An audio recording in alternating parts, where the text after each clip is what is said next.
وقت مقررہ پر جناب جعفر طیار اپنی پوری جماعت کے ساتھ آتے ہیں۔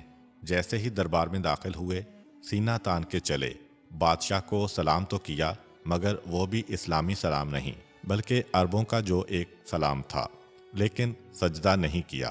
عمرو بن عاص کو موقع ملا، فوراً دربان سے کہا کہ اس سے پوچھو کہ اس نے حاکم کو سجدہ کیوں نہیں کیا۔ جناب جعفر طیار جب نجاشی کے قریب پہنچے تو پہلا سوال یہ رکھا گیا کہ اے نوجوان، تجھے نہیں معلوم دربار کا طریقہ یہ ہے کہ حاکم کو سجدہ کیا جاتا ہے؟ جناب جعفر طیار نے کہا کہ ہم اپنے پروردگار کے علاوہ اور کسی کے سامنے اپنی پیشانی کو نہیں جھکاتے ہیں۔ نجاشی نے کہا کہ ان سے کوئی سوال نہ کرو، یہ ہمارے مہمان ہیں، فقط اس مسئلے میں ہم کو بات کرنا ہے۔ اب نجاشی کہتا ہے کہ اے عرب سے آنے والو، یہ تمہارے شہر کے لوگ تمہیں لینے کے لیے آئے ہیں، بتاؤ تمہارا کیا جواب ہے؟ جناب جعفر طیار کہتے ہیں کہ ان سے پوچھا جائے کہ کیا ہم ان کے غلام ہیں جو بھاگ آئے ہیں، کیونکہ غلام اگر بھاگ جائے تو آقا کو اختیار ہوتا ہے اسے واپس لینے کا۔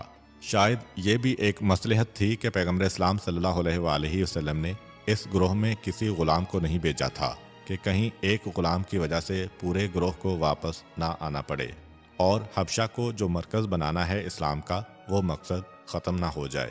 انہوں نے کہا کہ نہیں، یہ ہمارے غلام تو نہیں ہیں، پھر پوچھئے کہ کیا ہم ان کا قرضہ لے کے بھاگ آئے ہیں؟ عمرو بن عاص نے کہا کہ ایسا بھی نہیں ہے، یہ ہمارے قرض دار تو نہیں ہیں۔ کہا پھر ان سے یہ پوچھئے کہ کیا ہم کسی کو قتل کر کے بھاگ آئے ہیں کہ مقتول کے وارث ہیں، ہمارا خون طلب کر رہے ہیں؟ کہا کہ یہ بھی بات نہیں ہے۔ جناب جعفر طیار کہتے ہیں کہ اے حاکم، پھر یہ بتائیے کہ ہم واپس کیوں جائیں؟ ہم آزاد ہیں، کسی کی کوئی ذمہ داری ہم پہ نہیں ہے۔ نجاشی نے کہا کہ بات تو معقول ہے۔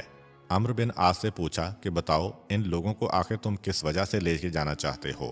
عمرو بن عاص کہتا ہے کہ اے حاکم، آپ کو نہیں معلوم ہم ایک انتہائی پرامن قوم تھے، ہمارے بزرگ اور نوجوان ایک ساتھ ہنسی خوشی زندگی گزار رہے تھے، ان لوگوں نے آ کے ہماری قوم میں ایک اضطراب ڈال دیا ہے، قوم کو ٹکڑے ٹکڑے کر دیا ہے اور ہماری قوم میں ہر گھر میں جھگڑا پڑ چکا ہے۔ یہ ہمارے مجرم ہیں، انہوں نے ہمارے ماحول کو خراب کیا ہے، اس لیے ہمیں واپس کیا جائے۔ جناب جعفر طیار رضی اللہ تعالیٰ عنہ نے کہا کہ اے حاکم، اگر جو یہ کہہ رہے ہیں کہ ہم نے ان کی قوم میں انتشار برپا کیا اور ٹکڑے ٹکڑے کیا، پھر تو ہمارا باہر آ جانا ہی ان کے حق میں بہتر ہے، پھر یہ ہمیں کیوں بلا رہے ہیں؟ ایسا منطقی جواب تھا کہ عمرو بن عاص تو بالکل خاموش ہو گیا۔ فوراً دل میں ایک اور خیال آیا، کہا کہ اے حاکم، چلیں ٹھیک ہے، ان کی بات ہم مان لیتے ہیں، مگر ایک بات بتائیے آپ، ان سے پوچھئے کہ اگر ان کو ہمارا دین چھوڑنا تھا